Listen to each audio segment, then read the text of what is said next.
सबसे पहला टॉपिक है आप लोगों का वेन डायग्राम। वेन डायग्राम,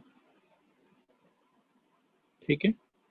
अभी तक आप लोग मेरे को एक बात बताओ कि सेट को रिप्रेजेंट करने का अपने पास में कितना तरीका था? रिस्पॉन्ड करो एक बार। दो। क्या क्या? Set builder, roster, set builder. हाँ, रूस्टर फॉर्म और सेट बिल्डर फॉर्म। अभी लेकिन आज हम लोग एक नया तरीका सीखेंगे सेट को रिप्रेजेंट करने का, एक और, ठीक है। उस तरीके का नाम है वेन डायग्राम। वेन डायग्राम के बारे में मैं पहले एक दो लाइन लिख देता हूँ आप लोगों को। क्या होता है Venn diagram? It is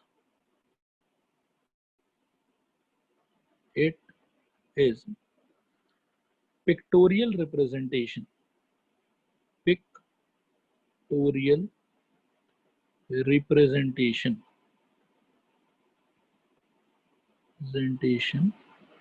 of sets, ठीक है। Full stop. Any set is represented by a circle, ठीक है, by a circle, and the universal set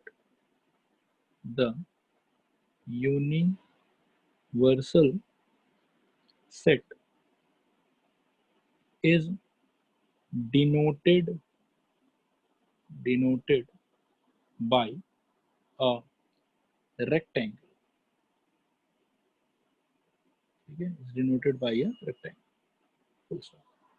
अब सब लोग थोड़ा ध्यान से इस चीज को समझो, ये क्या है, कैसे है, ठीक है।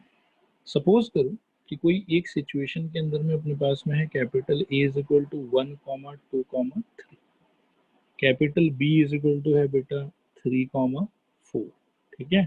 तो ऑब्वियसली यूनिवर्सल सेट इस सिचुएशन में क्या होगा?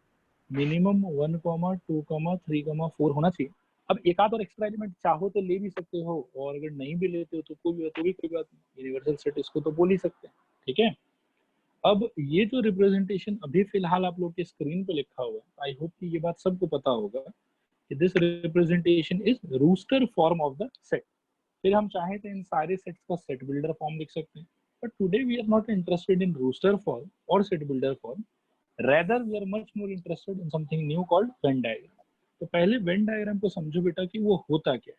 वो होता है पिक्टोरियल रिप्रेजेंटेशन ऑफ सेट, मतलब फोटो बना के अगर सेट को रिप्रेजेंट करना चाहते हो तो उस चीज को हम लोग बोलेंगे वेन डायग्राम। रिप्रेजेंटेशन में छोटा सा प्रोटोकॉल फॉलो करना है हम लोग को। प्रोटोकॉल इज कि कोई भी जनरल सेट जो होगा वो रिप्रेजेंट होगा बेटा सर्कल से, और जो यूनिवर्सल सेट होगा वो रिप्रेजेंट होगा रेक्टेंगल से। क्या इतना बात सबको समझ में आया? बोलो हाँ या ना। हाँ सर। ओके, इसको थोड़ा और अंडरस्टैंडिंग को बेटर करने के लिए मैं एक सी भी ले लेता हूँ। सी के अंदर में मान लो कि 5,6 है, तो क्या आप लोग बता सकते हो कि यूनिवर्सल सेट में मिनिमम क्या चेंज करना पड़ेगा मेरे को? 5,6 ऐड करना पड़ेगा। 5,6 ऐड करना पड़ेगा, वेरी गुड। अब थोड़ा ध्यान से देखो, मैं इन सारे सेट को वेन डायग्राम से रिप्रेजेंट करूंगा। देखो कैसे रिप्रेजेंट होगा ये। देखो सबसे पहले एक ऐसा गोला, फिर एक ऐसा गोला, फिर एक ऐसा गोला, और उसके बाद में एक रेक्टेंगल टाइप स्ट्रक्चर जो इन सारे को कंटेन कर, ठीक है। अब देखो मैं इनका नेमिंग करूंगा कि किसको क्या कहें। सपोज करो कि इस वाले गोले को हम ए कहेंगे, इसको हम बी कहेंगे, और इसको हम सी कहेंगे, और ये जो रेक्टेंगुलर शेप में है इसको हम लोग यू कहेंगे। ए के अंदर में अगर आप देखो तो आप देखोगे कि 3 एलिमेंट है, 1 है, 2 है, 3 है, और बी के अंदर में 3 और 4 है। तब एक ही एलिमेंट को तो दो दो बार लिखने का कोई सेंस नहीं बनता, इसीलिए कैसे लिखा जाएगा कि 1 और 2 तो यहाँ रहेगा, लेकिन 3 जो है वो ए और बी के कॉमन एरिया में रहेगा, ठीक है। फिर उसके बाद में बी के अंदर में जो आइसोलेटेड एलिमेंट जो सिर्फ बी के पास है, किसी और के पास नहीं है, वो एलिमेंट है 4, तो उसको हम लोग इस एरिया में रखेंगे। और 5,6 जो है बेटा वो ना तो ए के पास है ना ही बी के पास है, वो सिर्फ किसके पास है? सी के पास है। तो यहाँ पे 5 और यहाँ पे 6, और ये कुल मिला के सबका अगर हम लोग मतलब एक साथ कलेक्शन ले ले तो उसको हम लोग क्या कह सकते हैं? Universal set. तो एक तरीके से आप ऐसा सोचो कि ये सारा एलिमेंट कहाँ पड़ा हुआ है, यूनिवर्सल सेट के अंदर ही पड़ा हुआ है ये पूरा का पूरा। देखो समझ में आ रहा है कि नहीं समझ में आ रहा है, बताना जरा। हाँ सर। हाँ सर।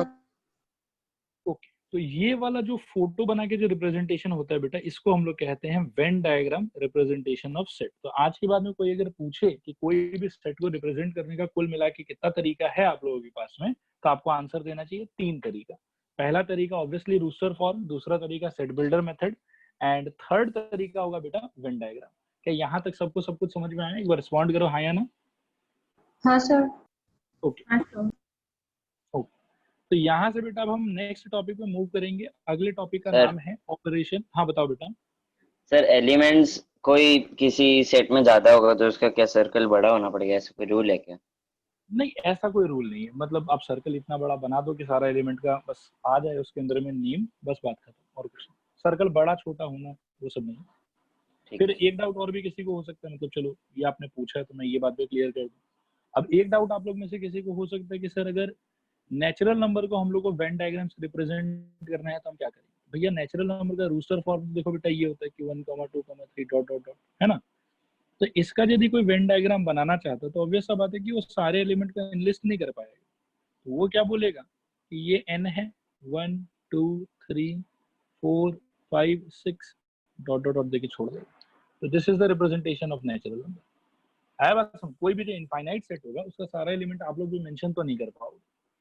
क्लियर है ये सबको? रिस्पॉन्ड करो एक बार, हाँ या ना। हाँ सर। हाँ सर। सर यहाँ से आगे बढ़ते हैं बेटा। अब हम लोग नया हेडिंग पढ़ेंगे। इस हेडिंग का नाम क्या है? Operation on sets. ठीक है। Hello sir. हाँ बेटा बताओ।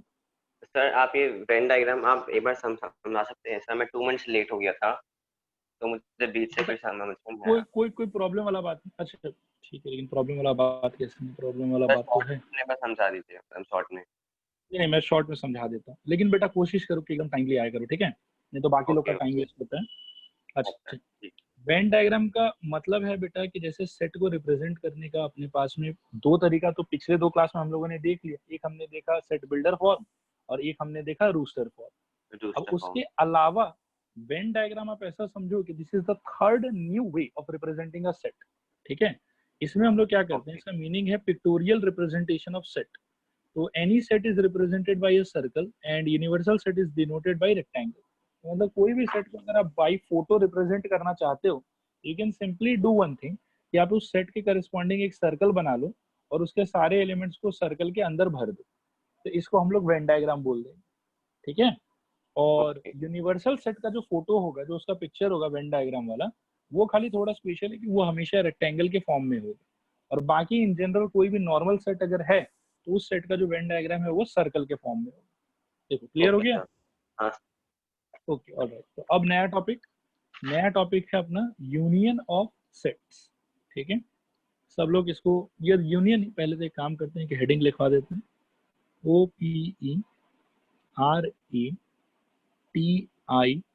OPERATIONS, operations on sets. देखो इसमें आगे बढ़ने से पहले मैं थोड़ा सा आप लोगों को फीलिंग देता हूँ कि एक्चुअली में इसमें होने वाला क्या। ठीक है।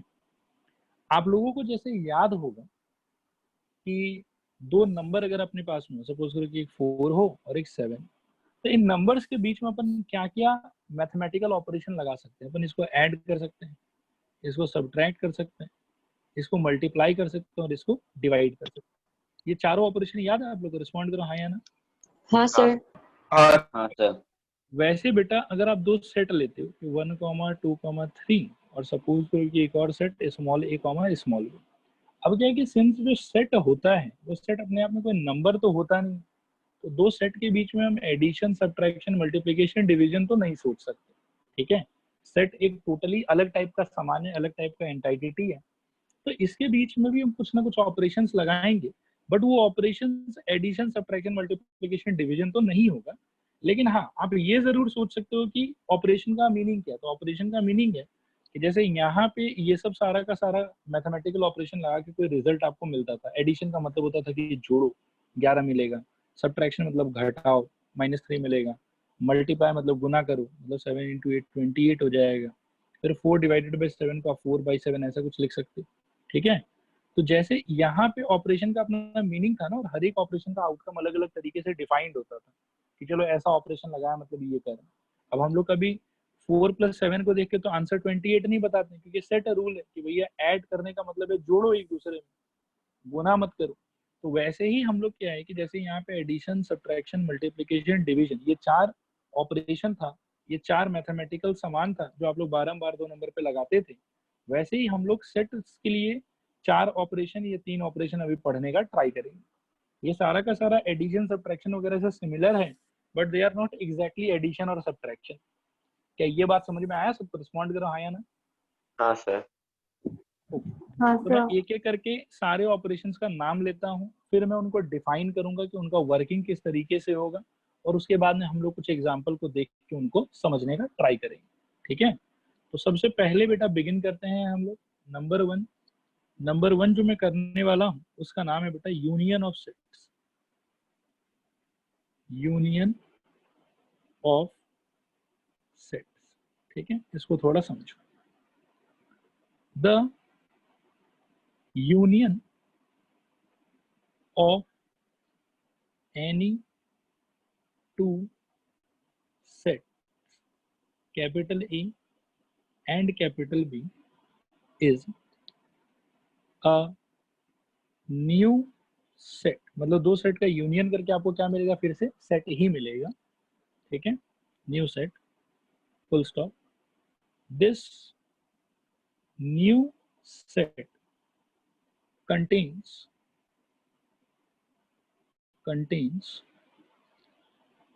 all the elements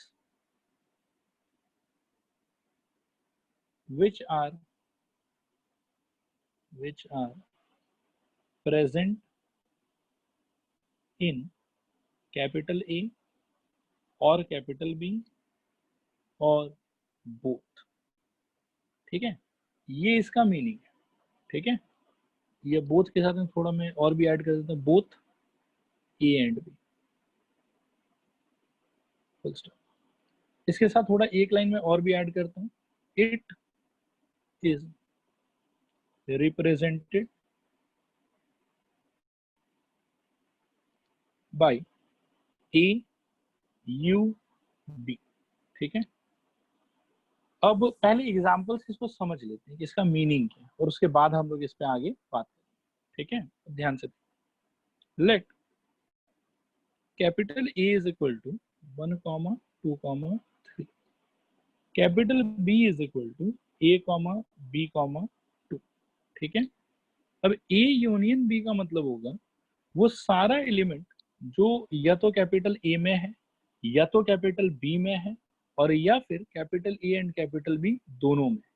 इसका मतलब है कि A यूनियन B के अंदर बेटा आना चाहिए 1, 2, 3 A B।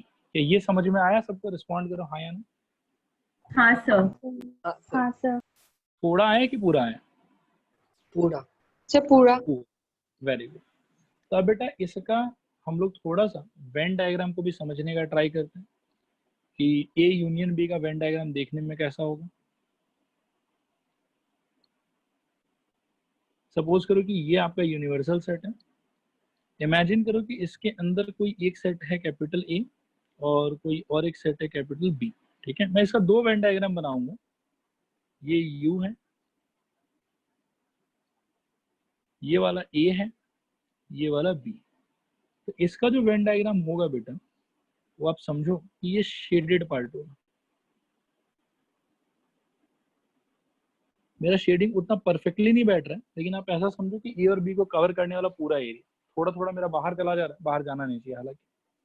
ठीक है, तो द येलो पोर्शन represents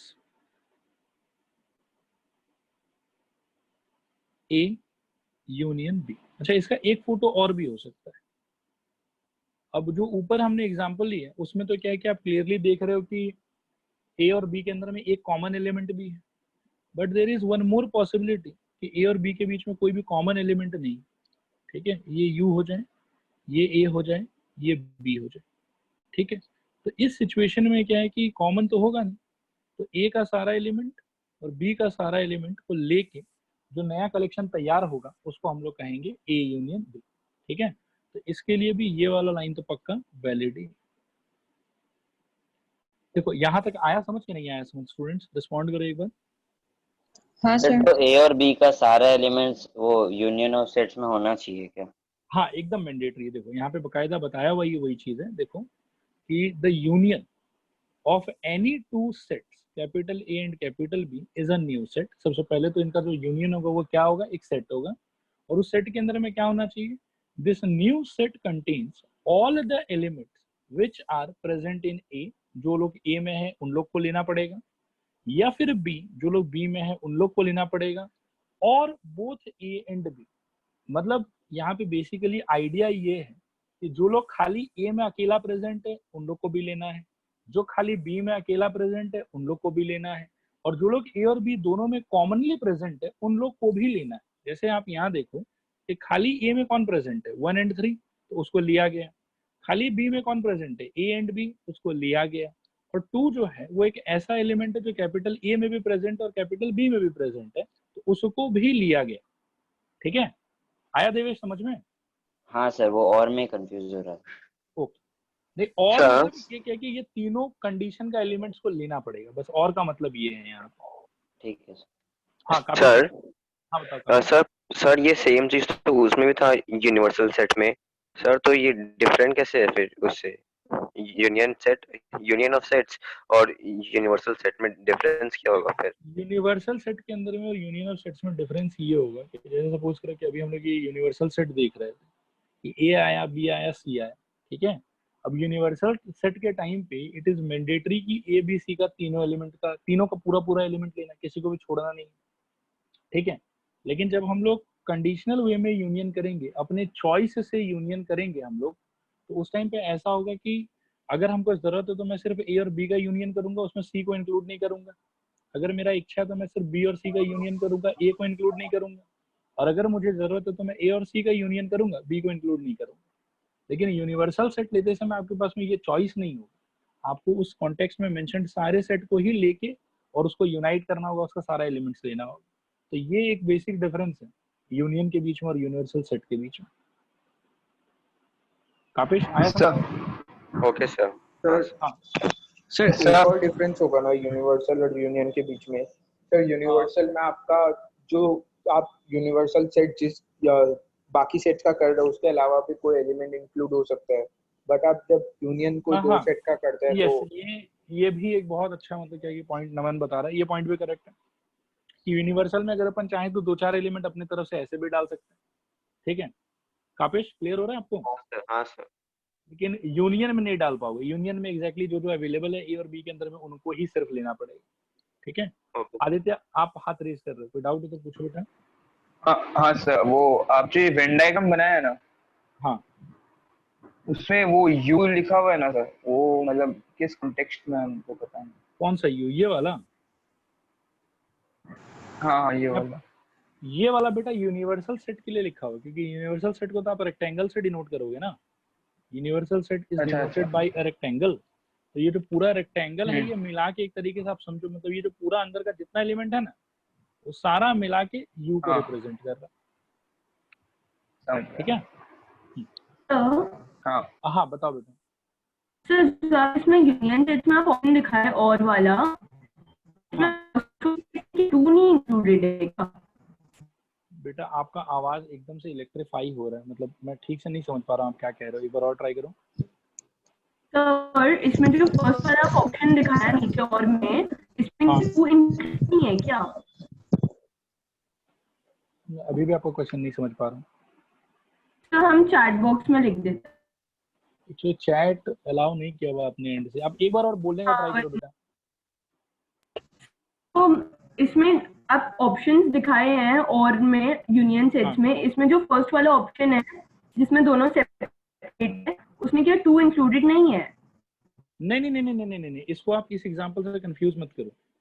रुक जाओ, मैं बता रहा हूँ क्या, कंफ्यूज मत करो। बाप रे बाप, इतना बड़ा पाप मत कराओ। ये एग्जांपल 1 है बेटा, ठीक है, आप ऐसा सोचो कि एग्जांपल 1 का वेन डायग्राम ये वाला है। एक सेकंड मैं बता रहा हूँ। Let us take example 2। मान लो कि capital A is equal to होता है 1,2, ठीक है, and capital B is equal to होता है A,B, ठीक है। अब इसमें तो कुछ कॉमन है ही नहीं ना, तो इस सिचुएशन में अगर मैं यूनियन लिखूंगा तो वो यूनियन क्या आएगा, वो आएगा 1 2 AB। तो ये जो वेन डायग्राम है, ये आप ऐसा सोचो कि एग्जांपल 2 के जैसा जो सिचुएशन होगा उसको रिप्रेजेंट करने के लिए बनाया मैंने। देख लो। हाँ, वही पूछा था कि मतलब कॉमन नहीं है ना दोनों में।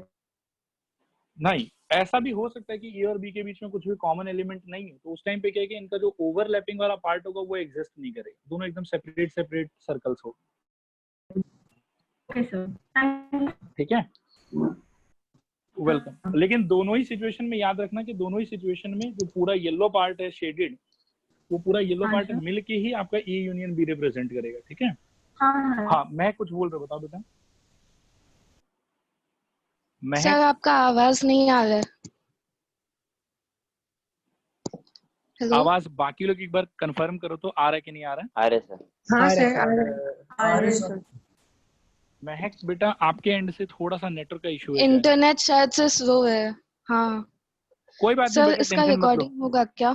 हाँ रिकॉर्डिंग तो देखो कर रहे हैं हम लोग, लेकिन वही है कि मतलब इंस्टेंट डिलीवरी होगा कि नहीं होगा वो नहीं पता, मतलब 1-2 दिन डिले भी हो सकता है रिकॉर्डिंग का। तो आप एक ठीक बार है ट्राई सर। करो क्लास अटेंड करने का, बट नहीं हो पाया तो कोई हाँ बात नहीं, सर, रिकॉर्डिंग हो रहा है, आप उसके लिए चिंता मत करो। ठीक है, ओके सर, थैंक यू। हाँ ओके ओके वेलकम। अच्छा स्टूडेंट्स, तो काफी इस पे डिस्कशन कर लिया हम लोगों ने, मैं एक बार और पूछ लेता हूँ, यूनियन ऑफ सेट्स वाला चीज क्लियर हुआ सबको? रिस्पॉन्ड करो हाँ या ना। हाँ सर। हाँ हाँ sir. Okay all right okay. तो अब हम लोग बेटा क्या करते हैं, देखो कि यूनियन के ऊपर में मैं कुछ नोट्स आप लोगों को बताता हूँ। जैसे पिछले क्लास में हम लोग देख रहे थे कि हर एक हेडिंग के बाद कुछ रिमार्क पढ़ा रहते हैं हम लोग, ठीक है। तो अभी भी वापस से उसी टाइप का कुछ रिमार्क ले लेते हैं यूनियन से रिलेटेड, ठीक है। मैं यही लिख देता हूँ रिमार्क्स। अब देखो रिमार्क्स को एकदम ध्यान से सोचना समझना, ठीक है। तो रिमार्क्स में नंबर 1 है बेटा, when we say x belongs to A union B, it means here, ऐसा सोचो, this implies x belongs to capital A और x belongs to capital B। देखो तो ये वाला रिमार्क समझ में आया सबको? हाँ सर। हाँ सर। क्योंकि हाँ। कैपिटल A अगर बेटा A यूनियन B में आया होगा तो इसका मतलब है कि या तो x A में प्रेजेंट रहा होगा इसीलिए A यूनियन B में आया, या फिर क्या पता x B में प्रेजेंट होगा इसीलिए A यूनियन B में आया। इसका मतलब ये है कि अगर x A यूनियन B को बिलोंग करता है तो x A या B में से कम किसी एक में तो उसको आना ही पड़ेगा, ठीक है। सर और तो बोध भी तो लिखना चाहिए। और बोथ लिख सकते हो, मतलब ऐसे लिखा नहीं जाता एक्चुअली में, ये मैथ्स का थोड़ा सा ना मतलब क्या बोलोगे अजीब सा पार्ट है, जहाँ पे कुछ बात बिना लिखे ही हम लोग समझते हैं। जब बोला जाता है कि दिस और दिस, मतलब ये मैं एक बहुत ही इंपॉर्टेंट बात अभी डिस्कस कर रहा हूँ, सब लोग थोड़ा ध्यान से सुन लेना, इसमें काफी बार आदमी लोग को थोड़ा कंफ्यूजन रहता है, ठीक है। मैथ्स में जब हम लोग और यूज करते हैं ना, ठीक है, तो और दो टाइप से यूज होता है, एक एक्सक्लूसिव और एक इंक्लूसिव, ठीक है। अब मैं आपको एक दो सिचुएशन बताता हूँ और जहां से आप लोगों को समझ में आया कि एक्सक्लूसिव और इंक्लूसिव और का क्या मतलब, ठीक है। सपोज करो कि आपके पास में 10 रुपया है, ठीक है, आपके पास में 10 रुपया है, आप एक मिठाई दुकान गए और वहां पे फिक्स रेट था कि 10 रुपए में एक मिठाई मिलता है। आपके पास में 2 मिठाई आया, एक लाल रंग का मिठाई आया, ठीक है ऐसा, और एक हरा रंग का मिठाई आया। अब दुकान वाला के पास में आप गए, आप बोले कि हमारे पास में 10 रुपया है, क्या मिल सकता है? तो दुकान वाला बोला कि देखो बेटा, टेक दिस और दिस। तो वो क्या मीन कर रहा है, इन दोनों को आप दोनों को खा सकते हो कि किसी एक ही को खा सकते हो? सर एक ही को। एक ही को खा सकते हो, वेरी गुड। अब एक सिचुएशन में और बता रहा हूँ, सपोज करो कि इंडिया का सिटीजन बनने के लिए आपको एक कार्ड शो करना है, ठीक है, और वो बोलता है कि if you have birth certificate और you have PAN card you are citizen of India. ध्यान से सोचना मैं क्या बोलना चाह रहा हूँ। If you have birth certificate और you have PAN card, you are a citizen of India. इसका मतलब क्या है कि सिर्फ बर्थ सर्टिफिकेट ही होना चाहिए या सिर्फ पैन कार्ड ही होना चाहिए? किसी आदमी के पास में दोनों भी हो सकता है, कोई भी दोनों भी हो सकता है। मतलब ये देखो बोल तो और ही रहा है, लेकिन यहाँ पे और जो है वो इंक्लूसिव सेंस में मीन कर रहा है, एक्सक्लूसिव नहीं है कि या तो फर्स्ट वाला या फिर सेकंड वाला, दोनों साथ में नहीं हो सकता, ऐसा नहीं बोल रहा है। आया समझ देवेश? हाँ सर। ओके, तो ज्यादा अपने को प्रेशर नहीं लेना है, ठीक है? ये सब बात बहुत डीप बात सब है, ये सब इस चैप्टर में चाहिए भी नहीं, एक अलग चैप्टर होता है लॉजिकल रीजनिंग बोल के, उसमें ये सब लॉजिक पढ़ाया जाता है। बट खैर हम लोग को कुछ नहीं करना, हम लोग यहाँ पे देवेश के बात के साथ में सहमत रहते हैं, एक लाइन और ऐड ही कर देते ताकि किसी बच्चे को कंफ्यूजन नहीं है। X belongs to A union B का मतलब है कि एक्स बिलोंग्स टू ए और एक्स बिलोंग्स टू बी, और आप कह सकते हो कि X belongs to both A and B. मतलब ये तीन पॉसिबिलिटी, ठीक है? ये इस चीज को मैं एक और इस तरीके से लिख सकता हूं कि x belongs to at least one of capital A और कैपिटल बी। देवेश देखो तो सेकंड वाले स्टेटमेंट से सेटिस्फाइड हो क्या? हाँ सर। बाकी स्टूडेंट लोग बताओ समझ में आया कि नहीं समझ में आया? हाँ सर। हाँ हाँ सर। सर। तो ये देखना कि x belongs to A union B का हो सकता है कि आप ऊपर वाला इंटरप्रिटेशन भी ले सकते हो या फिर आप नीचे वाला इंटरप्रिटेशन भी ले सकते हो। जिस सिचुएशन में जो ज्यादा अच्छा लगेगा वो हम लोग ले लेंगे। देखो क्लियर हुआ कि नहीं क्लियर हुआ बताना जरा। हाँ सर। हाँ सर। ओके, सेकंड पॉइंट बेटा कि व्हेन वी से, अगर हम बोलते हैं कि x does not belongs to A union B, ठीक है, इट मीन्स ध्यान से समझना कि x does not belongs to A and surely x does not belongs to B.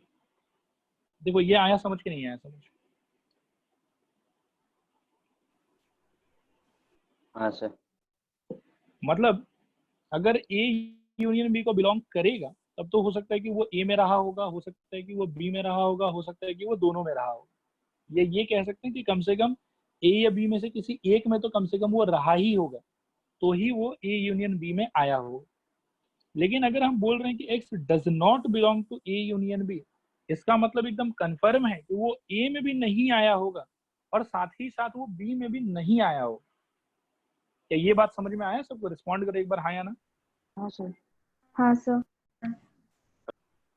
Students पक्का क्लियर है ना? मैं आगे बढ़ूं यहाँ से? हाँ सर। बताओ मेरे को। हाँ सर क्लियर है। हाँ सर। ओके, और ये सब पॉइंट्स जो मैं लिखा रहा हूँ, these points are very important. जब क्वेश्चन हम लोग करेंगे तो वहाँ पे रिपीटेडली ये सब सारा का सारा यूज होगा। तो कोई बात अगर नहीं समझ में आए आप लोग को अभी तो पूछ लीजिएगा, शर्माइएगा नहीं, ठीक है? नेक्स्ट पॉइंट नंबर 3 पे चलते हैं आप यहाँ से। थर्ड पॉइंट में है बेटा कि अगर आप ए को और ए यूनियन बी को कंपेयर करते तो कैन वी से कि A will always be some kind of subset of A union B? बोलो हाँ या ना।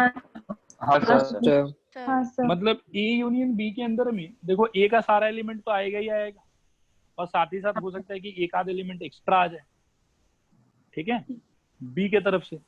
या फिर ऐसा भी हो सकता है कि मान लो कि बी के अंदर अगर कोई एक्स्ट्रा एलिमेंट नहीं है तो कभी कभार ये भी पॉसिबल है कि ए जो है वो ए यूनियन बी का इम्प्रॉपर सबसेट बन जाए। दोनों ही पॉसिबल, कुछ भी हो सकता है, ठीक है। सिमिलरली अगर आप बी को कंपेयर करते हो ए यूनियन बी के साथ तो एक पॉसिबिलिटी है कि B becomes improper subset of A union B, या फिर B becomes proper subset of A union B. मतलब इम्प्रॉपर भी बन सकता है, प्रॉपर भी बन सकता है। देखो ये पॉइंट आया समझ में सबको कि नहीं आया समझ में? बताना जरा। हाँ सर। हाँ सर। नेक्स्ट पॉइंट है बेटा चौथा पॉइंट। ये बहुत मजेदार पॉइंट है, इसको थोड़ा आप लोग समझने का ट्राई कीजिएगा।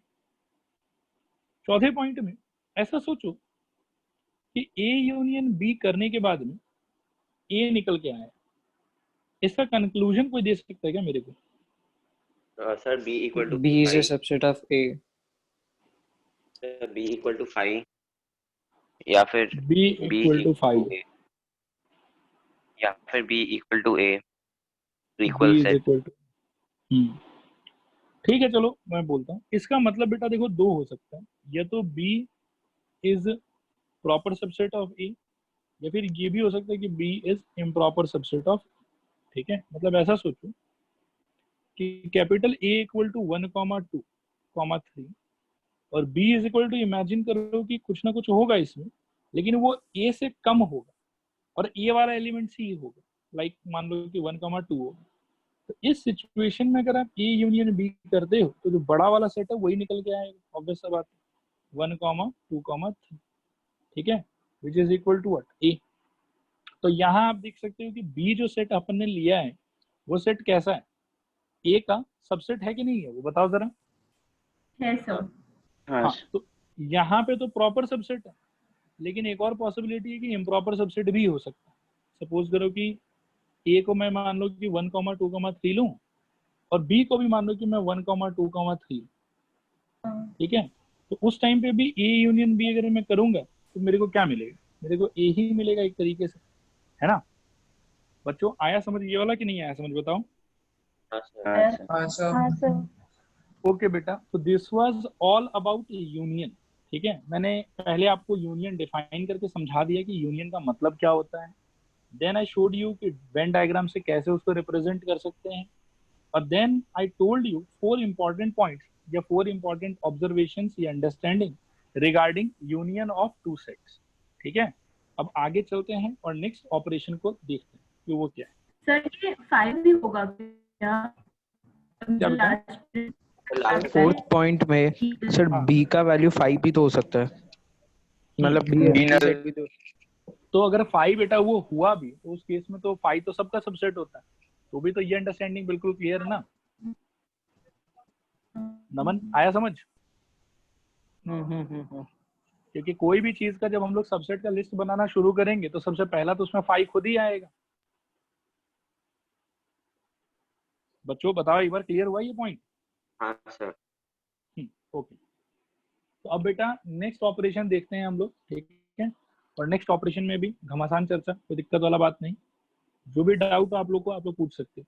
2 नंबर पे बेटा we will discuss intersection of sets. दो सेट के इंटरसेक्शन का क्या मतलब, ये डिस्कस करेंगे हम लोग, ठीक है। जैसे पहले हमने पढ़ा यूनियन, अब हम लोग पढ़ेंगे इंटरसेक्शन। मैं पहले इसका मीनिंग लिखता हूँ। The intersection of any two sets is again a new set। ये भी वापस एक सेट ही होगा, ठीक है, full stop. This new set contains only those elements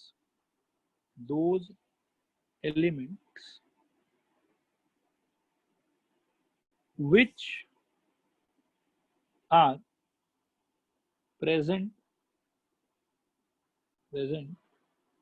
in both capital A and capital, ठीक है। इसको पढ़ो और समझो। The intersection of any two sets is again a new set। This new set contains only those elements which are present in both A and B, ठीक है। पिछले वाले में क्या था कि खाली A में रहेगा उसको भी लेना है, खाली B में जो रहेगा उसको भी लेना है, और A एंड B दोनों में जो रहेगा उसको भी लेना है। इस बार लेकिन ऐसा नहीं, इस बार बोल रहा है कि सिर्फ उन लोगों को लेना है जो दोनों में है, A में भी है एंड B में भी। फिर नेक्स्ट लाइन बेटा इसके अंदर में, इट इज डिनोटेड बाय, इस बार इसका सिंबल पूरा उल्टा है। पिछले बार यू था, इस बार reverse of U, A intersection B. इसको पढ़ा जाता है ऐसे, ए इंटरसेक्शन बी, ठीक है। अब सबसे पहले तो एक एग्जांपल से इसको समझते हैं, ठीक है। कि सपोज करो a is equal to 1, 2, 3, b is equal to a, b, 3 and say c is equal to e i, ठीक है। क्या कोई मेरे को बता सकता है कि a इंटरसेक्शन b क्या होगा? 3 3, ओनली 3, वेरी गुड। फिर कोई बता सकता है मेरे को कि b इंटरसेक्शन c क्या होगा? 5 5 5, कुछ भी कॉमन नहीं है, वेरी गुड। और a इंटरसेक्शन c क्या होगा? 5 5, कुछ भी कॉमन नहीं। बात आया समझ? तो ये इसका मीनिंग है। आई थिंक कि इस 3 एग्जांपल से आप लोगों को क्लियर हो गया होगा कि इंटरसेक्शन करने का मीनिंग क्या होता है। एक बार बताओ सब लोग, क्लियर हुआ कि क्लियर नहीं हुआ? हाँ सर हाँ सर। ओके, इसको भी बेटा एक वेन डायग्राम से समझ सकते हैं, ठीक है। सपोज करो एक छोटा सा वेन डायग्राम में बना लो। तो इसके अंदर में आप इमेजिन करो कि 2 सर्कल है, एक ए है और एक बी, ठीक है। तो ये मान लो कि ए है आपका और ये मान लो कि बी है आपका। तो इस बार क्या होगा, ये जो इनर पोर्शन है ना, दिखाई दे रहा है आप लोगों को? हाँ हाँ सर। तो उसको हम लोग बोलेंगे बेटा कि वो है आप लोगों का ए इंटरसेक्शन बी का वेन डायग्राम रिप्रेजेंटेशन, ठीक है। The yellow shaded part is A intersection B. सब लोग बताओ, आया समझ कि नहीं आया समझ? हाँ सर स्टूडेंट्स रिस्पॉन्ड करो एक बार। हाँ बताओ सर। बताओ।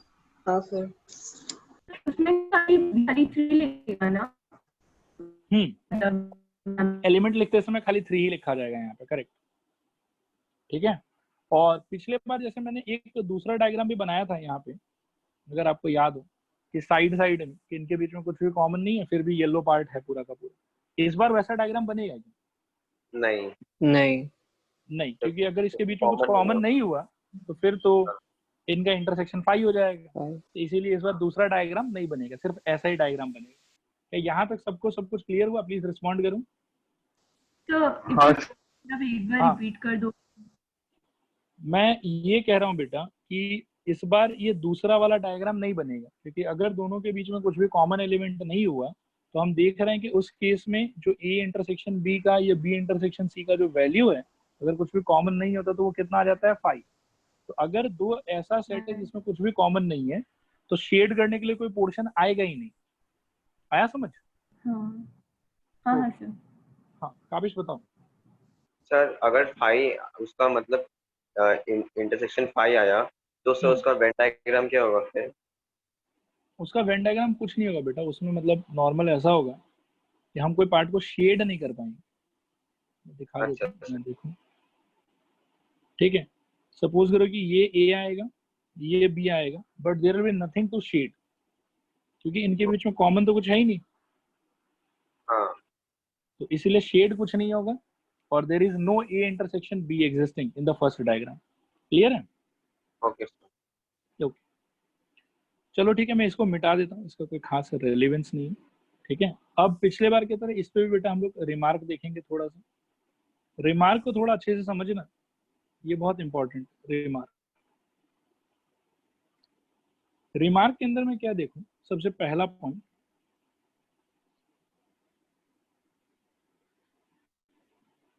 when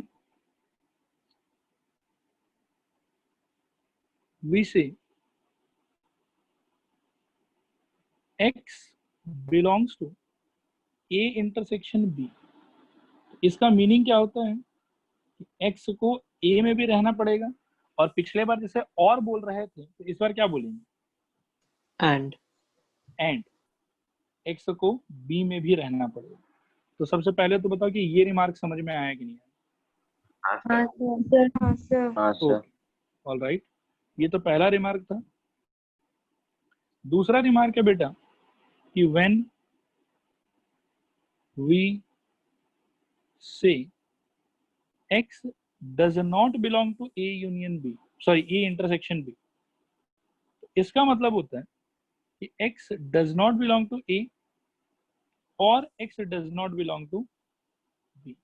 देखो ये आया समझ कि नहीं आया समझ?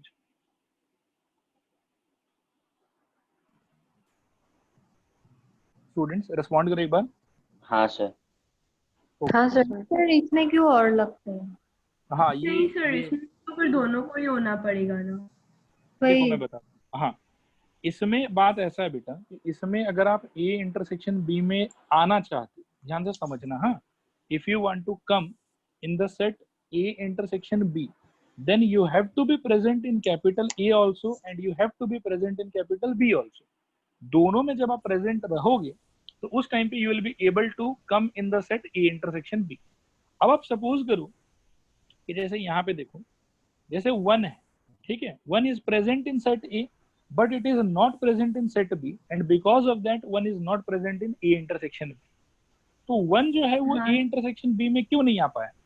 क्योंकि वो बी में प्रेजेंट नहीं था। देखो आया समझ कि नहीं आया समझ? हाँ अविष्का, सर। तो सॉरी नॉट सर अविष्का, इसमें भी अभिलाषा। और बहुत लिखना चाहिए आपको। और बहुत लिखना चाहिए बेटा, लेकिन मैथमेटिकली लिखते नहीं है उसको, ठीक है। ठीक है। और ऐसे भी एक बात पक्का है ना यार कि जो आदमी ए और बी दोनों में ही नहीं है वो इंटरसेक्शन में कहाँ से आएगा? उसको तो बात ही क्यों करेंगे? हाँ अगर डाउट ठीक है। होगा भी तो डाउट किसके करस्पॉन्डिंग होगा? उनके करस्पॉन्डिंग ना, जो ए में दिखाई दे रहा है या बी में दिखाई दे रहा है, लेकिन ए इंटरसेक्शन बी में दिखाई नहीं दे रहा, ठीक है। अभिलाषा बेटा क्लियर हुआ आपको? हाँ सर। ओके, तो मैं एक बार लेकिन फिर भी और बता देना चाहता हूँ, इसमें कंफ्यूजन रहता है बहुत लोगों को। देखो कि if x does not belong to A intersection b, तो इसका दो ही पॉसिबल रीजन है। या तो x a में नहीं रहा होगा इसीलिए a इंटरसेक्शन b में नहीं है, या फिर x b में नहीं रहा होगा इसीलिए a इंटरसेक्शन b में नहीं है। जैसा आप यहाँ देख सकते हो कि ये जो 1 है that is present in a but 1 is not present in b and therefore 1 is not present in a intersection. Similarly, if you talk about small a, it is present in B, but it is not present in A. Therefore, it is not present in A intersection B. तो meaning basically ये हुआ कि अगर आप A या B में से किसी एक आदमी में प्रेजेंट हो लेकिन दूसरे आदमी में प्रेजेंट नहीं हो, उस सिचुएशन में आप A इंटरसेक्शन B में प्रेजेंट नहीं रह सकते। तो वहां से हम कंक्लूड कर रहे हैं कि अगर A इंटरसेक्शन B से कोई गायब है तो उसका रीजन क्या रहा होगा?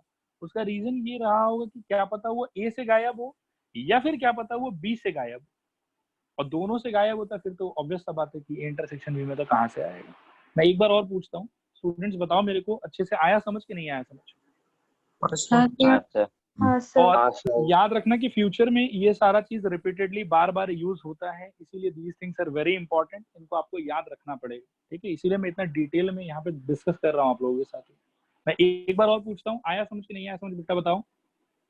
हाँ सर। ओके, नेक्स्ट पॉइंट पे चलते हैं बेटा। थर्ड पॉइंट, थोड़ा ध्यान से इसको समझो, ठीक है। जैसे पिछले बार था वैसे इस बार भी बात कर रहे हैं कि अगर सपोज करो कि ए इंटरसेक्शन बी का वैल्यू जो है वो आपके ए आया है, इसका क्या मतलब होगा? A is a subset of B. Yes, इसका ये मतलब होगा बेटा, दिस इंप्लाइज कि A is subset of B, और यू कैन से कि A is improper subset of B. ये इसका मतलब होगा। थोड़ा सा इस चीज को हम लोग एग्जाम्पल के हेल्प से समझने का ट्राई करते हैं। सपोज करो कि a is equal to 1,2 and b is equal to 1,2, 3, 4। इस सिचुएशन में बताओ मेरे को a इंटरसेक्शन b कितना आएगा आपका? 1,2। और ये a इंटरसेक्शन b किसके इक्वल है? a के इक्वल है। हाँ। और ऐसा क्यों हो रहा है? ऐसा इसलिए हो रहा है क्योंकि a is subset of b, क्योंकि a का सारा एलिमेंट b में प्रेजेंट है, और a का सारा एलिमेंट b में कब प्रेजेंट होगा?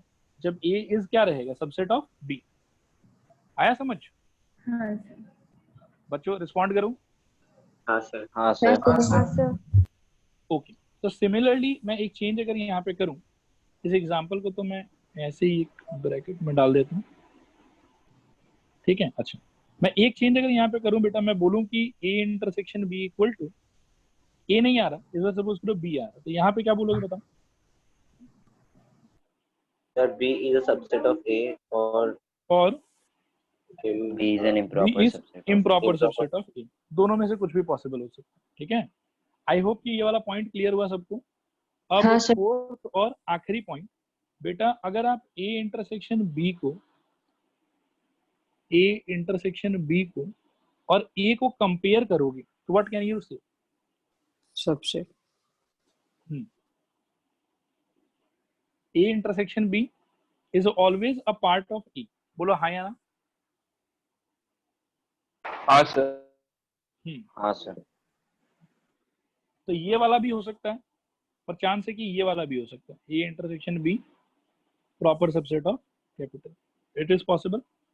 और अगर A इंटरसेक्शन B को बेटा हम लोग B से कंपेयर करें तो भी यही सिचुएशन है कि A intersection B is always a part of B। Improper subset भी हो सकता है या फिर प्रॉपर सबसेट भी हो सकता है। आई होप कि यहाँ तक का सारा बात आप लोग को एकदम अच्छे से समझ में आया होगा। तो आगे बढ़ते हैं, एक बार रिस्पॉन्ड करो, क्लियर है यहाँ तक सब कुछ? हाँ सर। हाँ सर। ओके हाँ सर। ऑलराइट। यहाँ से बेटा एक पांचवा पॉइंट और भी आता है, मतलब ये एक डेफिनेशन है, ठीक है? इसको समझना कि if A intersection B is equal to 5, यानी कि A और B के बीच में अगर कुछ भी कॉमन एलिमेंट नहीं है तो इस सिचुएशन में हम कहते हैं then A, B are called disjoint sets, are called disjoint sets, ठीक है? And if A intersection B is not equal to 5, मतलब इनके बीच में अगर कोई कॉमन एलिमेंट आ जाता है, ठीक है, is not equal to 5, then A, B are called intersecting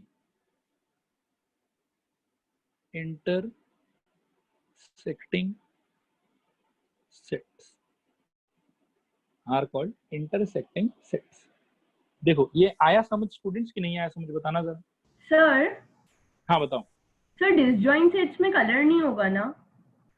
नहीं, कोई कलर वलर नहीं होगा, ओके मतलब कुछ कॉमन होगा ही नहीं उनके अंदर में। और ये मतलब क्या है कि आप लोग इसको वेन डायग्राम के थ्रू इमेजिन मत करो, ये जस्ट डेफिनेशन है, ठीक है? जैसे हम बोलते हैं ना कि सिंगलटन सेट मतलब एक एलिमेंट होना चाहिए, हाँ। नल सेट मतलब एक भी एलिमेंट नहीं होना चाहिए, वैसे ही किसी भी दो रैंडम सेट को अगर आप कंपेयर करते हो तो अगर उनके बीच में कोई भी कॉमन एलिमेंट नहीं आता तो यू कैन क्लेम कि those sets are representing disjoint sets. जैसे हम लोग कहते थे ना कि दो सेट का अगर कार्डिनलिटी सेम हो जाए तो उसको हम क्या बोलते थे? इक्विवेलेंट सेट बोलते थे, याद है आप लोग को? हाँ हाँ। तो वैसे ही अगर दो सेट के बीच में कॉमन एलिमेंट नहीं रहेगा तो उनको कहेंगे डिसजॉइंट सेट, और अगर कॉमन एलिमेंट रहेगा तो उनको कहेंगे इंटरसेक्टिंग सेट्स। क्या यहाँ तक क्लियर हुआ स्टूडेंट्स? रिस्पॉन्ड करो एक हाँ बार। सर। हाँ सर। हाँ सर। अब हम लोग थर्ड ऑपरेशन पे मूव करते हैं बेटा। थर्ड ऑपरेशन, जैसे ऑपरेशन तो बहुत आसान ही है बट स्टूडेंट लोग को जनरली इसमें कंफ्यूजन रहता है, तो थोड़ा अच्छे से आप लोग देखना, ध्यान देना इसके अंदर में, ठीक है? थर्ड नंबर पे बेटा इसका नाम है difference of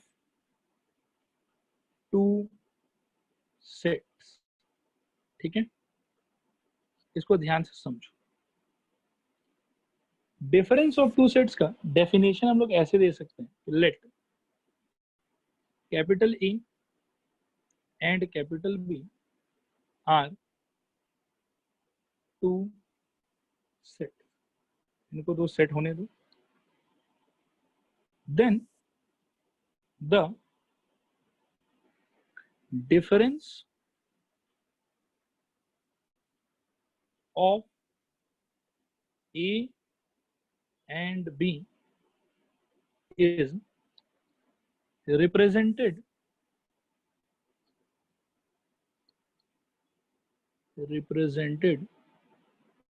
by A minus B, comma, it contains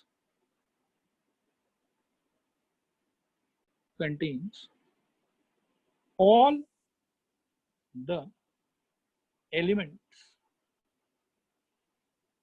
of set capital A which are not present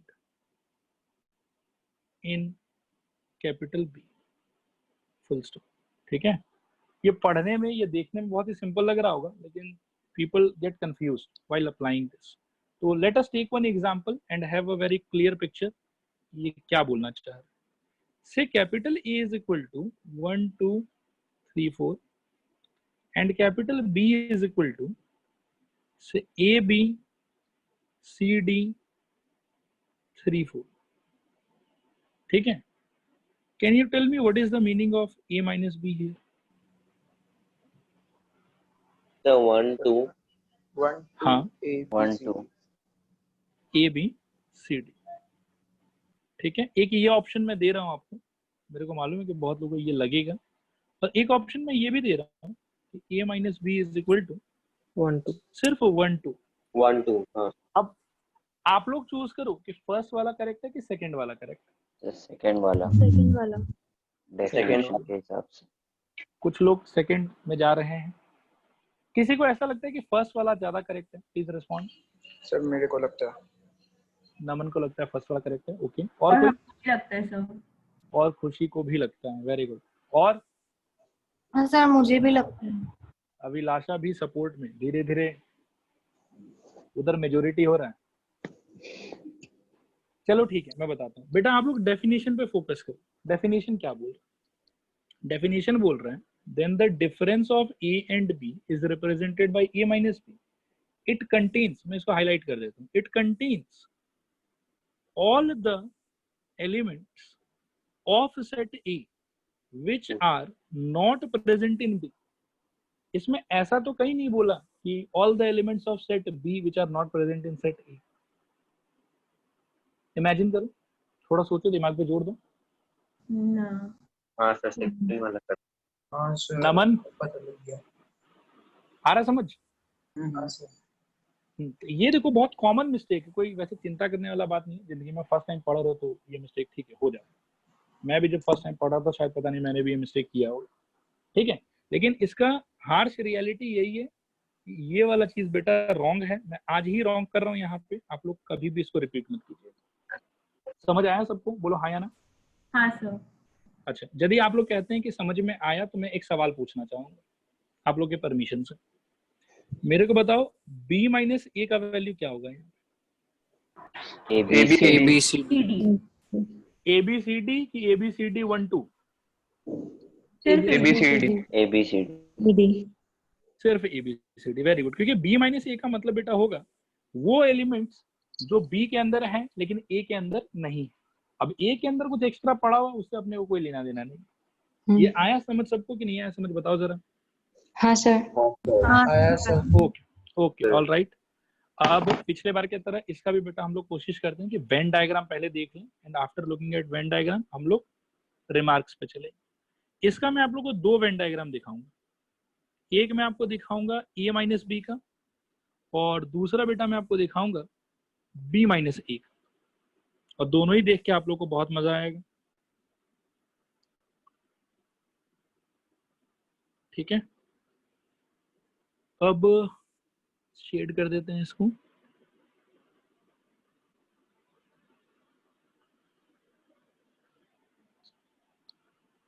थोड़ा ध्यान से देखना।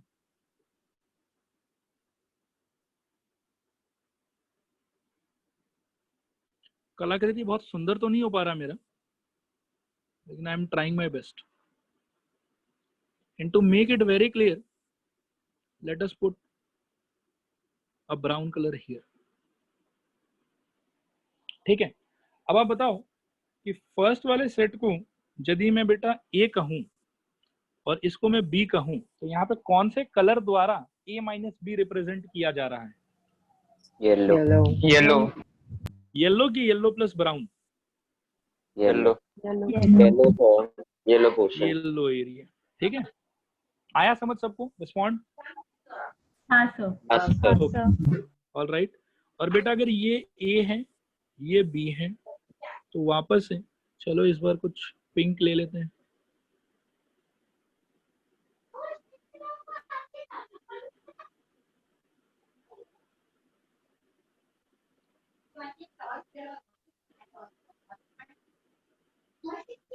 ठीक है, और साथ में डिस्टिंक्शन मेंटेन करने के लिए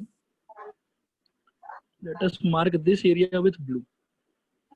ओके, अब देखो बाउंड्री एकदम से मैंने अच्छे से डिमार्केट नहीं कर पाया, मैं यहाँ पे थोड़ा सा टूल्स में कमजोरी है, बट आप लोग आइडेंटिफाई करो what is the meaning of B minus A here. Pink या pink plus blue? Pink. Pink, pink area. Clear हुआ सबको? रिस्पॉन्ड करो हाँ या ना। हाँ हाँ सर। सर। Okay, alright. अब बेटा इसके रिमार्क्स पे चलते हैं हम लोग, एक एक करके रिमार्क को समझते हैं। इसका रिमार्क ज्यादा डिफिकल्ट नहीं है, लेकिन थोड़ा अलग है बाकियों के रिमार्क से, ठीक है। नंबर 1 हम यही समझने का ट्राई करेंगे कि when we say x belongs to a minus B, तो क्या मीन करते हैं, क्या मतलब होगा बेटा इसका, कोई बता सकता है? X belongs to A and does not belongs to B. x belongs to a and x does not belong to b। I hope कि ये सबको समझ में आ गया होगा। स्टूडेंट रिस्पॉन्ड करो हाँ। हाँ सर। सर एक बार आप सिर्फ सेकंड वाला केस रिपीट कर पाओगे क्या? कौन सा केस? हाँ, ये ये वाला? वाला। हाँ बिल्कुल रिपीट कर देंगे। b माइनस ए का मतलब बेटा क्या होगा? b माइनस ए का मतलब होगा कि वो सारा एलिमेंट जो b में है लेकिन a में नहीं है। पिंक वाला। पिंक वाला, यस, ठीक है। ओके, अच्छा ये फर्स्ट रिमार्क सारे स्टूडेंट्स को समझ में आया? रिस्पॉन्ड करो हाँ या ना। हाँ सर। हाँ बच्चों सर। आप लोग टोटल 18-19 जन हो, आवाज बस 2-3 का आ रहा है, कुछ का तो मैं आवाज सुन ही नहीं पा रहा हूँ। केशव आप एक हाँ सर। केशव कहाँ है? हाँ सर। केशव, हाँ केशव एकदम शांत बच्चा। कृतिका आप भी एकदम साइलेंट बेटा। हाँ सर। चलो, अच्छा लगा आपका आवाज सुन के बेटा। महक हालांकि 1-2 बार इंटरेक्ट की थी। नितिन,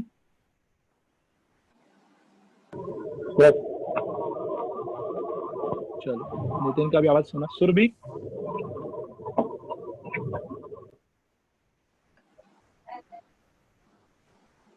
सुरभि का आवाज में सुन नहीं पाया। सुरभि बेटा एक बार और बोलो कुछ। हाँ सर। हाँ सुरभि को आप सुनो, चलो बढ़िया। यार आप लोग बोलते रहा करो, बोलने से एनकरेजमेंट मिलता है पढ़ाने का, ठीक है। हाँ स्टूडेंट लोग ध्यान से देख रहे हैं, नहीं तो कई बार तो लगता है कि स्टूडेंट लोग चाय वाय पीने तो नहीं चला गया, तो सर तो ऐसे ही बकते रहेंगे, चलो चाय पी के आते हैं। खैर पॉइंट नंबर 1 में दोबारा पूछता हूँ, क्लियर हुआ सबको? हाँ सर। हाँ सर। हाँ सर। हाँ सर। ओके बेटा, thank you for being poetic. अब x बिलोंग्स टू बेटा b माइनस a का क्या मीनिंग होगा जरा बताना। X belongs to B as X does not belong to A. And x does not belong Not to belong. a, ये meaning होगा x belongs to b minus a का, ठीक है। अच्छा सेकेंड रिमार्क है इसके अंदर, थोड़ा ध्यान से समझना, ये बड़ा अजीब सा रिमार्क है और इस पे लेकिन मैं लाल निशान लगाऊंगा, बहुत इंपॉर्टेंट है, आगे चल के बहुत बार आप लोगों के काम आए, इसको ध्यान से समझना। आपको 2 नंबर पे बेटा मैं क्या कहना चाहता हूँ कि a माइनस बी का ना हम एक और इक्विवेलेंट मीनिंग सोच सकते हैं, a minus a intersection b। देखो ये चीज है ना, आप वेन डायग्राम से सोचो, जब मैं कहता हूं a तो उस टाइम पे a का मतलब तो ये पूरा का पूरा गोला पार्ट है, मतलब yellow area plus brown area. बोलो हाँ या ना। हाँ सर। हाँ सर। हाँ सर। और जब मैं कहता हूँ a माइनस बी तो उस टाइम पे क्या मतलब होता है बेटा? सिर्फ येलो एरिया। बोलो हाँ या ना। हाँ सर। तो क्या हम पूरा a में से अगर ब्राउन पार्ट हटा देंगे तो आपको लगता है कि सिर्फ येलो पार्ट लेफ्ट रहेगा? हाँ सर। हाँ तो उसी अंडरस्टैंडिंग के बेसिस पे आप देखो बेटा यहाँ पे लिखा हुआ है कि a minus B is equal to whole a minus a intersection b portion. बताओ आया समझ के नहीं आया समझ? हाँ हाँ सर। हाँ सर। ओके, और ऐसा ही एक और रिमार्क हम लोग लिखेंगे b माइनस a के बारे में। सर नहीं आया वो समझ। एक सेकेंड बेटा, b माइनस a का मतलब होगा b minus a intersection b। देखो बेटा a माइनस b का ना आप पहले ये सोचो, ठीक है, यहाँ पे जो ऊपर वेन डायग्राम है उसमें a माइनस बी कौन सा पोर्शन रिप्रेजेंट कर रहा है, जल्दी से बताओ मेरे को। येलो। येलो। और सिर्फ मैं अगर a बोलूं कि a कौन सा पोर्शन से रिप्रेजेंट हो रहा है तो क्या बोलोगे? पूरा फुल। पूरा फुल, यानी कि येलो प्लस ब्राउन। ब्राउन। ठीक है, तो Yes. अगर मैं a यानी कि येलो प्लस ब्राउन में से ये ब्राउन यानी कि a इंटरसेक्शन b सब्ट्रैक्ट कर दूं तो क्या बचेगा? ओ हाँ हाँ सर, येलो एरिया।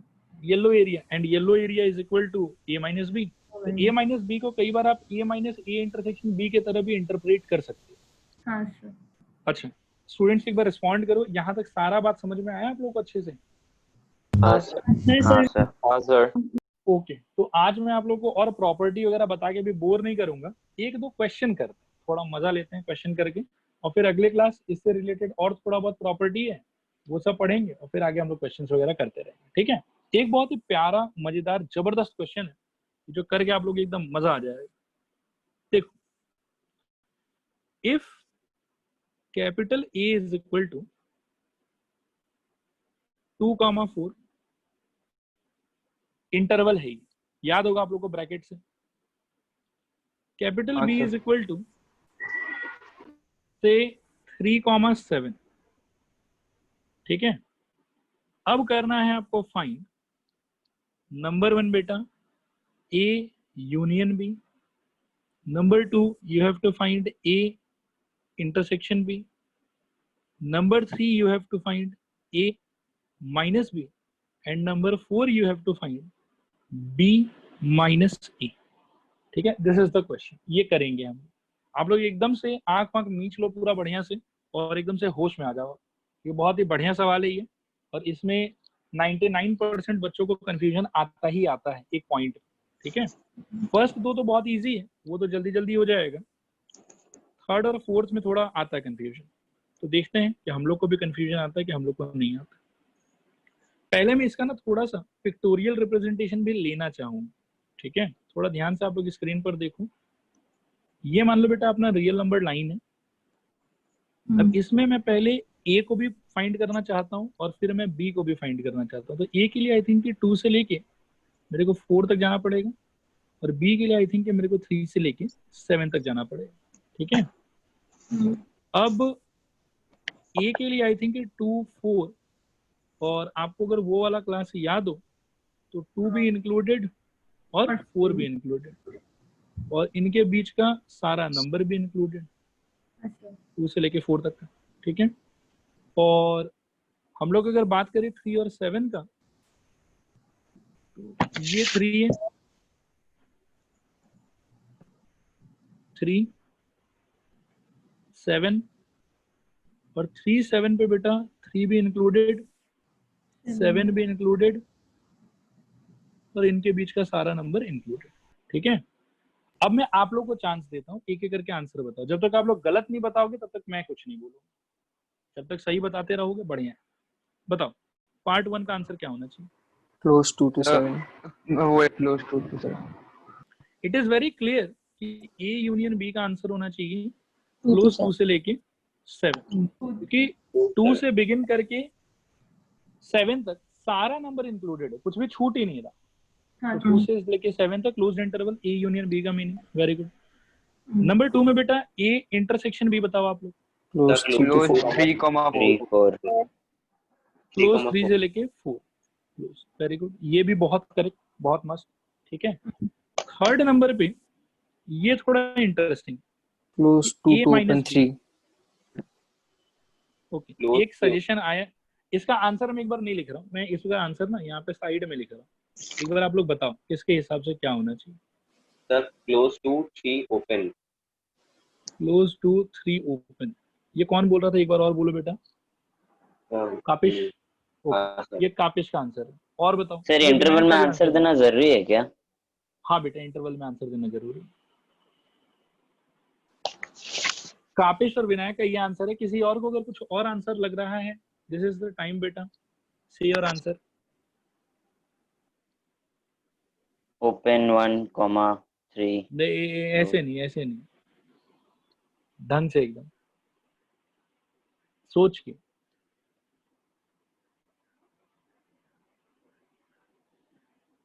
देवेश हाँ सर।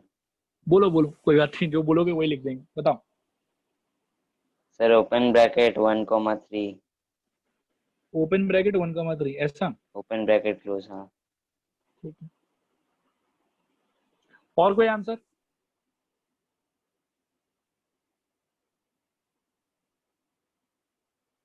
अच्छा, सर क्लोज ब्रैकेट 2,3 यही ऊपर वाला, ऊपर वाला। ठीक है। अच्छा, सबसे पहले बेटा देखो, आप मेरे को बताओ कि ए और बी के बीच में कॉमन पोर्शन आप लोग कौन सा बता रहे थे? 3 से लेके 4 तक, बोलो हाँ या ना। हाँ हाँ सर। ओके, तो मैं ना इस चीज को थोड़ा सा ऐसे ही मार्क करता हूँ कि आप लोग कह रहे हो कि ये वाला जो पार्ट है दिस इज कॉमन, ठीक है। और a माइनस बी का मतलब क्या होगा? मतलब अभी जो मैं लिख रहा हूँ वो जस्ट अंडरस्टैंडिंग पर्पज से, एक्चुअली एग्जाम में आपको इतना नहीं लिखना, एग्जाम में सीधा आपको आंसर लिखना होता है। तो इसका अंडरस्टैंडिंग मेरे हिसाब से ये है कि this is same as a minus a intersection B, बोलो हाँ या ना। हाँ सर। हाँ सर। ओके, a का मीनिंग बेटा क्या होगा? a का मीनिंग होगा यहाँ पे 2 से लेके 7, बोलो हाँ या ना। हाँ सर। और minus the common part is from where to where, 3 to 4, ठीक है। बोलो हाँ या ना। हाँ सर। नहीं, कुछ गड़बड़ कर दिया क्या? सर ए का वैल्यू वो होगा 2 से सर 4, ये 2,4 है। 4 होगा। हाँ हाँ, प्रिंटिंग एरर हो गया बेटा, बस अभी ठीक कर दिए। अच्छा, सब लोग बताओ यहाँ तक समझ में आया कि नहीं आया? हाँ सर। हाँ सर। पक्का ना? हाँ सर। ओके, अब आप सोचो कि अगर इन दोनों को सब्ट्रैक्ट करते, 2,3 नहीं 2,3 तो ठीक है, अब 3 पे ओपन की 3 पे क्लोज, वो एक डाउटफुल बात है। ओपन वाई, सर वो होल नहीं है इसलिए। नहीं बेटा, थोड़ा ध्यान से Sir, सोचना है, यहाँ सोचोगे नहीं तो गड़बड़ होगा। 3 इंक्लूडेड नहीं है इसलिए। देखो एक्चुअल में है क्या, जब हम सब्ट्रैक्ट कर रहे हैं तो 3 चला जाएगा कि 3 रहेगा आपके पास? चला जाएगा 3। चला चला जाएगा। जाएगा। तो जब चला गया तो जो आपका फाइनल आंसर होगा उसमें 3 है प्रेजेंट कि नहीं प्रेजेंट है? जा चुका है? नहीं प्रेजेंट जा चुका है। नहीं प्रेजेंट है, जा चुका है। तो इसीलिए 3 पे यहाँ पे क्या होना चाहिए? Open bracket. स्टूडेंट्स क्लियर हुआ कि नहीं हुआ बताओ? हाँ सर। हाँ सर। थोड़ा पूरा? पूरा। ठीक है, मैं आप लोग पे ट्रस्ट करता हूँ, लेकिन मेरे को ज्यादा फेथ तब होगा जब आप क्वेश्चन नंबर 4 का आंसर करेक्टली बता पाओगे। Open B 4 to minus close 7. 4 7 4 open होगा 4 और 7, 7 फिर क्लोज। ये Open, आंसर 4, ढंग से नहीं दे 7 रही है, close. बताओ। हाँ हाँ, 4 ओपन ओपन और 7 7 4 ओपन और 7 क्लोज। क्लोज। क्लोज। ये आया सबको समझ में? हाँ सर। कोई भी ऐसा स्टूडेंट जिसको ये नहीं समझ में आया हो? चैतन्य, केशव, खुशी चौधरी? आ गया सर समझ। सर आ गया समझ।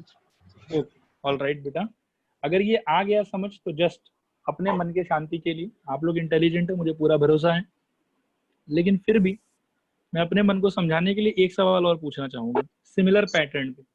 सर ऊपर वाला में हम जो बोला था वो तो नहीं होगा ना, क्योंकि 1 बाहर का एलिमेंट। नहीं नहीं बेटा, बिल्कुल ही नहीं होगा, मतलब आपसे बहुत सारा एलिमेंट छूट ही गया इसके अंदर, ठीक है, क्योंकि आप 1 तो मतलब बहुत बाहर आ गया ना। हाँ सर। अब सपोज करो कि यहाँ पे कहीं पे 1 लोकेटेड होगा, वो 1 से अगर आप 3 तक लेते हो तो ये पोर्शन का एलिमेंट्स भी आप ले रहे हो, जो कि नहीं लेना चाहिए था आपको। ठीक है सर। ओके, अब बस मन को शांत करने के लिए एक सवाल और पूछा जाए। एक सवाल ये पूछा जाए कि क्लोज्ड इंटरवल 2 से लेके 7 ओपन इंटरवल, बी का वैल्यू 3 ओपन से 9 क्लोज, ठीक है। और क्वेश्चन वही है कि find number 1 A union B, number 2 A intersection B, number 3 A minus B, and number 4 B minus A, ठीक है। ये क्वेश्चन आप लोग को अभी नहीं करना है, इसको आप लोग घर पे करना, स्क्रीनशॉट ले लो इसका और लेके घर पे इसको ट्राई करके रखना, और एकदम ईमानदारी से बैठ के दिमाग लगाना थोड़ा सा कि कैसे होगा कैसे नहीं होगा, ठीक है। तो आज के लिए बेटा हम लोग पढ़ाई को यहीं पर रोकेंगे, आप लोग को स्क्रीनशॉट लेना है तो मैं एक एक करके सारा स्क्रीन जो है ला देता हूँ, फटाफट स्क्रीनशॉट ले लो। और लास्ट का मेरे को जहाँ तक याद आ रहा है तो थोड़ा बहुत होमवर्क आप लोग को दिया हुआ था, आप लोग को भी याद आ रहा है क्या ऐसा? हाँ हाँ सर। हाँ, तो उस होमवर्क में भी अगर किसी को डाउट है तो अभी डिस्कशन करेंगे हम लोग, ठीक है? अच्छा, इसका स्क्रीनशॉट लो फटाफट। हुआ लेना? हाँ sir. Okay, next page screenshot ले लो फटाफट। हो गया? हाँ सर। नेक्स्ट इसका भी ले लो। हो गया? हाँ सर। नेक्स्ट आप लोग इसका ले लो। हो गया? हाँ सर। फाइनली इसका ले लो।